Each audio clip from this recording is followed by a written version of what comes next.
لوگ کہتے ہیں کہ جو چھوڑ گیا اس کے ٹیکسٹ کنورسیشن نہیں پڑھنی چاہیے۔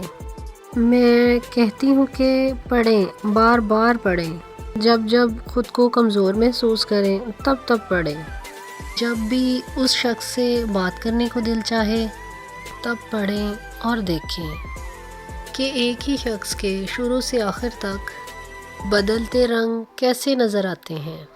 تب آپ کے دل کو سکون ملے گا اور دماغ کی آواز بھی صاف سنائی دے گی، اور آپ لوگوں کے بدلتے رنگ اور چہروں پہ واضح فرق محسوس کر سکیں گے، اور تب آپ کو یاد آئے گا آپ جس کے لیے اتنا رو رہے ہیں وہ تو اس قابل ہی نہیں ہے۔